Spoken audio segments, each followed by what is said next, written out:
Bonjour Roland Quérol. Bonjour. Vous êtes très connu dans le monde du journalisme et votre présence à Aki.fr témoigne de l'importance de cet événement. Pourquoi y participez-vous ?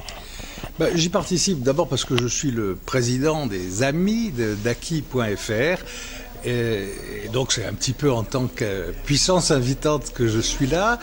Et puis parce que je crois que c'est très important que ceux qui se battent aujourd'hui pour faire du vrai journalisme sur le numérique, que ce soit au niveau national ou au niveau local et régional, puissent se rencontrer, essayer de voir comment on peut faire progresser la qualité de l'information numérique, débattre devant le public de ce que sont leurs problèmes, leurs angoisses et leurs solutions.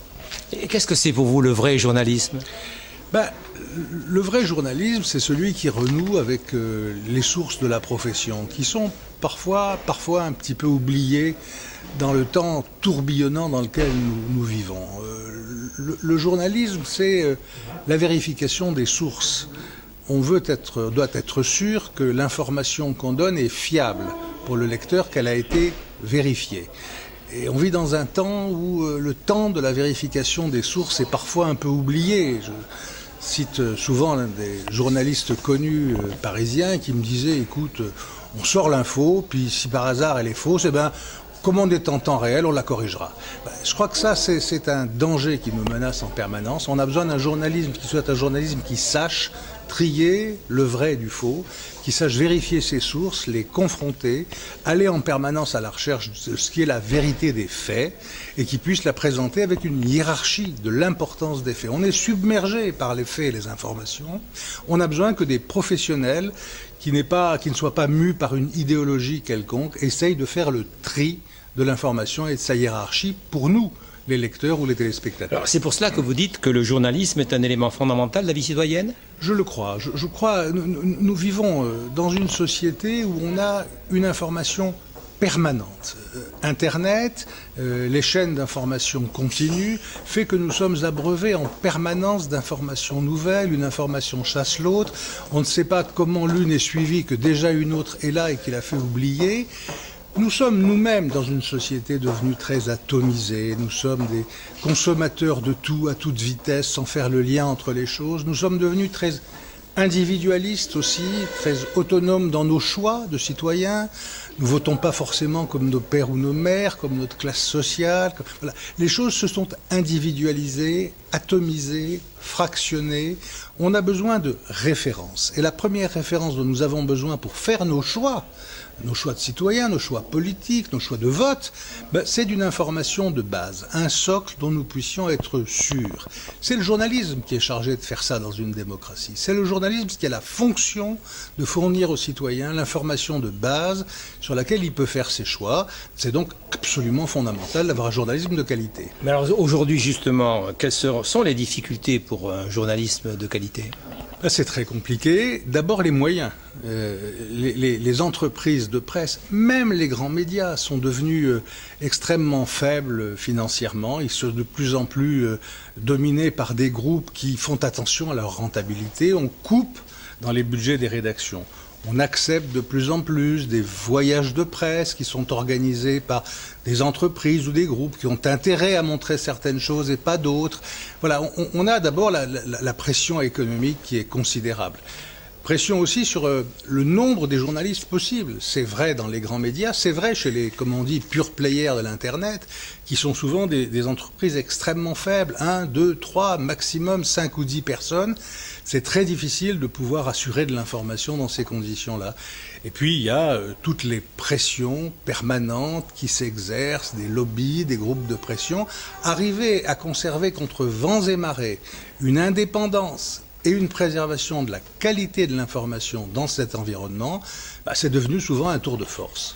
Alors, les nouveaux journalistes aujourd'hui, doivent-ils avoir une formation et une culture adaptée à la société numérique ? Et bien sûr, la question connexe à celle-ci, la technologie doit-elle être véritablement au service de l'information ou doit-elle être tout à fait indépendante de l'information ? Écoutez, je crois que la formation du journaliste, c'est d'abord une formation générale.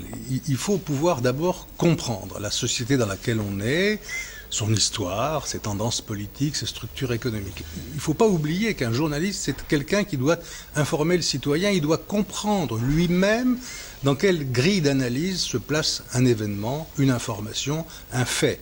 Il y a donc quelque chose de très important dans cette formation générale de base. Et puis c'est vrai qu'on ne peut plus faire de la radio tout seul, de la presse écrite tout seul, de la télé tout seul. On fait forcément en même temps de l'Internet. Tous les médias sont devenus des bimédias. Quant à ceux qu'on appelle les pure players de l'Internet, ils ne font que de l'Internet. C'est-à-dire que, quels que soient les métiers des médias aujourd'hui, le numérique est une donnée de base du métier. On ne peut plus ne pas faire avec le numérique. Il faut donc que les techniques du numérique soient connues de tous. Des journalistes qui sont sur Internet, mais aussi des journalistes de l'écrit, de l'audio ou du visuel. C'est devenu un langage qu'on doit posséder, comme jadis on savait écrire avec un papier et un crayon ou un clavier. Serait-il exagéré de faire le parallèle entre journaliste et enseignant ? Non, il y a beaucoup de choses en commun. Hein. Le journaliste comme l'enseignant est censé posséder un savoir, une description possible pour l'un de ces matières et pour l'autre de l'actualité décryptée, et de les restituer de façon crédible, compréhensible, transmissible à des élèves ou à un public. Je crois qu'il y a beaucoup de choses qui sont communes.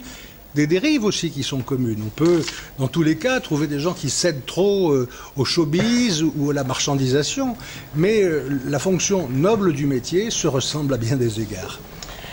Ce qui s'offre à la presse, dit-on ici, ce sont les vrais journalistes. Et un vrai journaliste serait celui qui sait aller au-devant des lecteurs. Son avenir et les lecteurs sont du côté du numérique. Vous partagez cette analyse ? Je ne crois pas qu'on arrivera un jour au tout numérique. Je crois qu'il restera une place éminente pour le papier. Je crois qu'il restera une place pour la radio, une place pour la télé. Il va y avoir une cohabitation de tous ces médias. Vous savez, à chaque naissance d'un nouveau média, on a dit ça va tuer le précédent.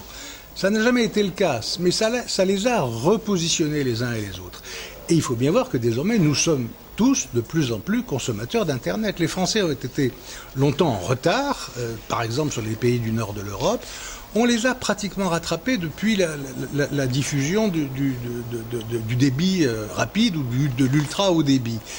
Et donc, puisque les citoyens sont consommateurs d'Internet, c'est tout de même d'abord sur les moyens numériques qu'il faut être capable de répondre à ce défi de l'évolution du journalisme.